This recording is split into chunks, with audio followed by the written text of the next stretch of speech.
Story 1. Whenever I hear someone say the word phenomenon, I mutter under my breath, do. Story 2. I had a Chinese teacher who sniffed any fruit before eating it. She didn't grow up poor or anything, so I don't think it was a food safety thing. I thought she was onto something and now will quickly sniff an apple or orange before eating it. Not sure what I'm smelling for. Story 3. I put a line through my Zs and 7s. It wasn't how I was taught to write, and my parents don't write like that.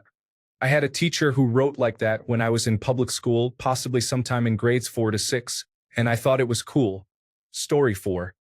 When my eldest was in primary school, I would drop him off each morning, telling him to be good, learn lots. One week, the school had a swimming course, so I changed it to be good, learn lots, don't drown. I never stopped saying that up until my youngest finished high school last year, some 16 years later. Story 5. If I bump an object into a wall or a table, and so on, I say ouch for that object. I'm not sure when I began doing it, and obviously, I know my toothbrush didn't feel pain when I hit the faucet with its head, but I can't stop myself from saying ouch on the toothbrush's behalf. Story 6. There's an episode of Peep Show where Mark contemplates the correct order of putting on clothes, stating it would be psychotic to put socks on before underwear. While I totally understood where he was coming from, I couldn't help but start doing it.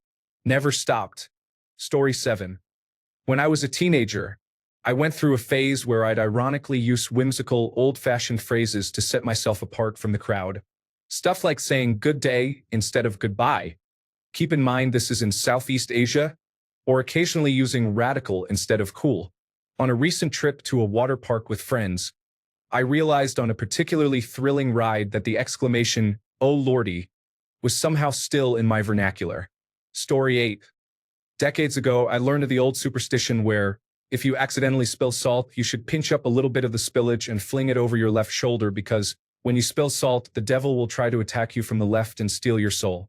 I definitely don't worry about devils or souls, but it just seemed like such a hilarious superstition that I now find myself doing it every single time I accidentally spill salt. Story 9. Checking the fridge every 2 hours, even though I know there's nothing in there and I'm just hoping a magical fairy restocked it. That's probably my weird habit. Story 10. Spent too much time with a friend over the summer, almost a month in a row, and somehow picked up his northern accent. It has nearly completely overwritten my native accent, and I can't seem to get rid of it. It's to the point that new people I meet in my hometown ask me where I'm from. It's really weird. Story 11. My brother decided to do a New Year's Eve countdown for the century. The rule is you have one day to shout the number. This year it was 75, and you have to pass it down to someone younger to make sure it gets down to 0. Story 12. I lived in Myanmar for a fair few years. When handing someone something, especially money, use your right hand while touching your right wrist with your left hand. It is a sign of respect. Also, never sit with the soles of your feet facing anyone. It has been years since I moved from Myanmar, but I still do both of these. I am British but lived there for 5 years. Another interesting custom there is that men's and women's laundry are never washed together. I have loads of unusual customs. I moved there with my now ex-wife, who is Myanmar. No, it is not Burmese, and yes, Myanmar is used rather than Burma by mostly everyone there except grandparents when they speak perfect English, due to growing up during colonialism. We decided to move back to her home country and lived there for 5 years. I lived with a household of multiple generations in local accommodation amongst multiple generations of family, as opposed to most other foreigners who worked for foreign companies and lived in fancy condominiums.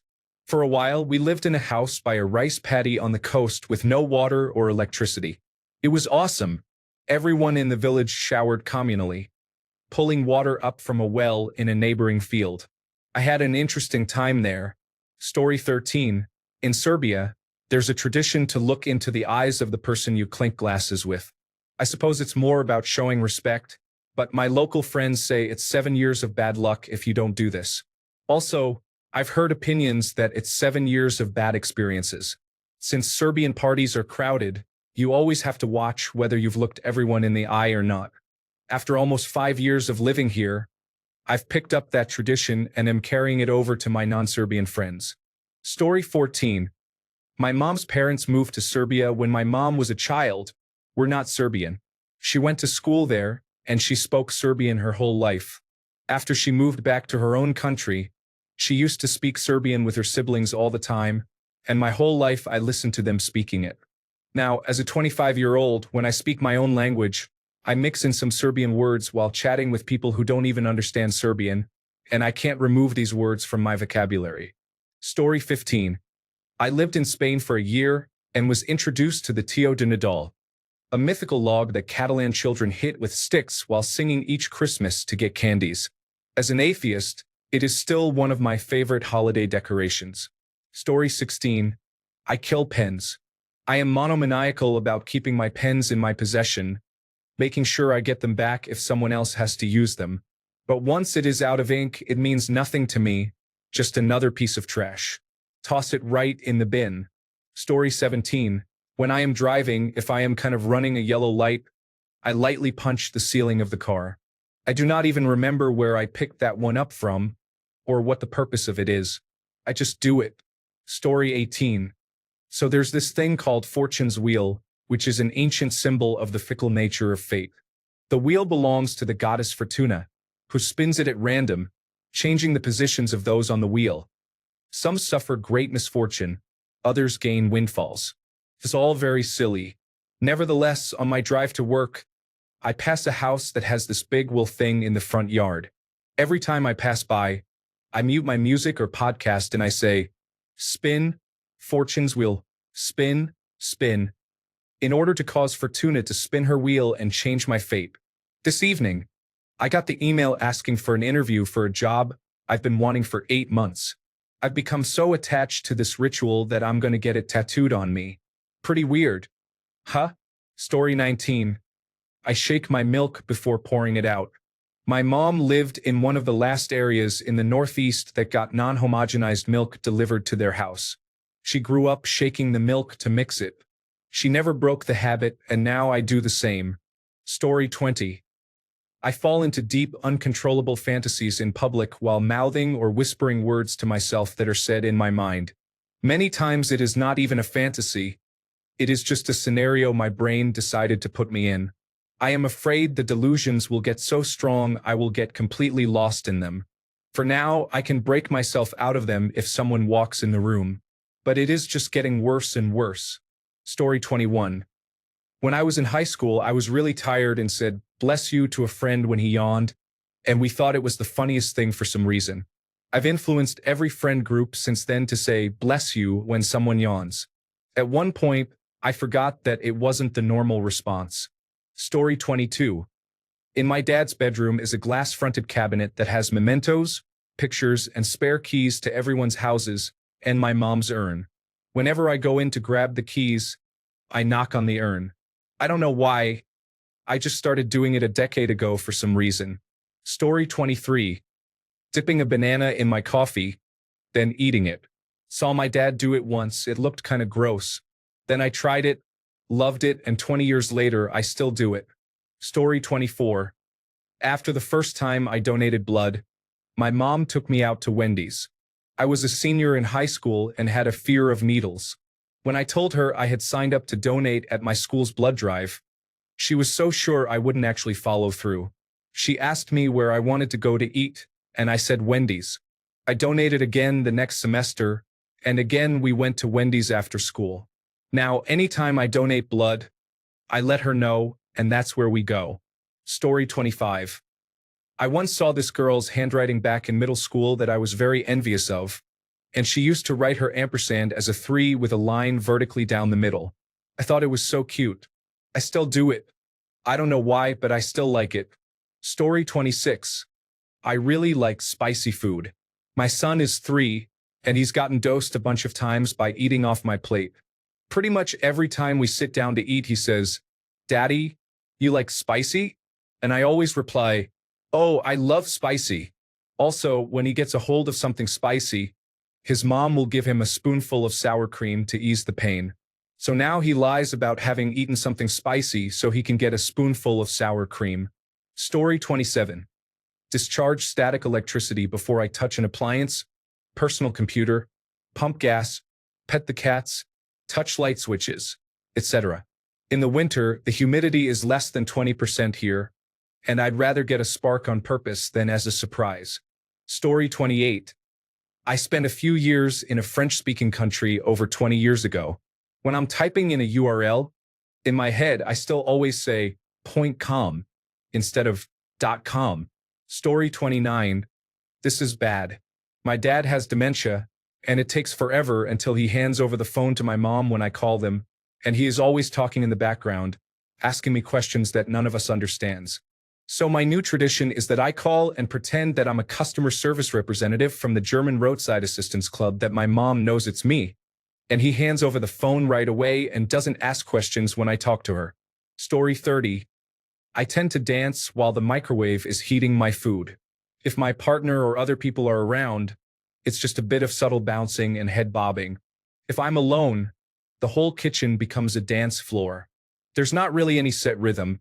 I just feel like I need to move around a bunch and let out some energy before I get my food. Now that I've typed this out, I just realized I'm basically getting the zoom eyes because I'm excited to eat. Welp. Story 31. I started looping my sevens and putting a line through them. I got sent to the principal's office because, somehow, it was considered a Nazi sign, and the substitute teacher was worried about my, in her words, at-home extracurricular activities. Story 32. I once picked up the habit of saying thank you to automatic doors when they opened for me. Started as a joke, but now I feel rude if I don't. Weird, but hey, at least I'm polite to the robots taking over the world. Story 33. I developed a completely silent laugh when I was about 16. My mouth would move like I was laughing, and my head would bob in laughter, but that was it, no sound at all. I don't know what that was all about. Story 34. I avoid stepping on grass because we have covered most of our inhabited areas with stone and concrete, and I assume that the grass gets really upset when I choose to walk on it, a living organism just trying to get through the day instead of the surface where we killed its compatriots in order to put down. Story 35. I say sorry to plants when I pick something nice from them, like flowers or leaves, that I need for cooking so they know I love them. Never for weeds, though, so they know they aren't appreciated there and maybe won't come back. Story 36. A few years ago, my younger brother got one of those customizable signs where you can push the letters into it. It's been hanging in his bedroom this entire time, and usually he updates it to be some sort of inspirational quote. Every time I visit my parents' house for the holidays, I make it a point to go and subtly rearrange the letters to turn it into something rude while he's not looking. While I was there for the holidays, I changed it from Merry Christmas to Mr. Creamy Mess. Other edits I've made have included I love bees, silly and fun jokes, and support group meeting today at noon. Story 37. I talk to ATMs, gas pumps, air pumps, vending machines, etc. I tell them thank you and please. My husband says I'm crazy. I tell him when robots take over, I think it would be good to have the car wash vacuum on my side. Laughing my head off. Story 38. Oh, it's like this little moment where I turn into a motivational speaker for my stuff. If my phone freezes, I'll be like, all right, buddy, you've got this. Just a little longer. Or if I can't get my pen to work, I'll say, come on, pen, don't fail me now. And it's totally ridiculous. But it actually feels like I'm encouraging something to get back on track. Story 39. I am a highly stressed individual. I mean, everything kind of rattles me, including during my really busy days in corporate life. At a stage, I would roll up balls of blue tack and keep my mind occupied and off whatever insanity was happening in the office at the time to distract me. I had packets of the stuff in my desk. Don't know when or where I gave up, but it lasted a while. Story 40. I am not superstitious, but I am a little stitious, especially when racing. If I have a good race, I will get a little overzealous and wear the same socks or jersey or shorts in the next race. I do not want to mess up the mojo, you know? I ran a really great race in high school, and someone pointed out that I had mismatched socks on afterward. Well, guess who cannot wear matching socks on race day anymore? Story 41. You want weird traditions? Ask your local Dungeons and Dragons player how they handle dice that consistently roll badly. Still not sure how it started, but I will take those dice and put them in a freezer in another room. Not the same room. It needs to be further away than that so they understand they're being punished. Story 42. My mother has a habit of making a weird, excited noise when drinking a nice cup of coffee almost every morning. It goes something like, ha, sometimes sighs and smacks her lips. Coffee. As a result, I've picked up this habit and will do it for almost any drink, saying the signature coffee chant, even when it's not coffee. Story 43. I never eat the tip of a banana. When I was a kid, there was a scare, a wives' tale, that parasites could make their way there from the flour. I logically know that this is nonsense, but for the life of me, I cannot finish a banana. I peel and eat it from the neck, the part that attaches to the bunch. I leave just the tip. Story 44. My dad always sucked air through his bottom two front teeth because there is a slight gap near the gums. I picked that up, and it's to check if I have anything stuck there. Freaks me out if anything is lodged there. Story 45. I have to smell any food that is unknown to me. Can be a snack out of a package of 100, and the last 99 were fine, but it doesn't matter. Individually wrapped means individual rules. Leftovers, pizza that was delivered, all of it. Unless I or someone else made it fresh with me in the vicinity, I need to smell it. Side note, I have one of those weird dog-like noses where I can identify people by smell and such. Smells are very noticeable to me, so maybe this is my primate brain demanding to know more about a food I am about to eat. Who knows?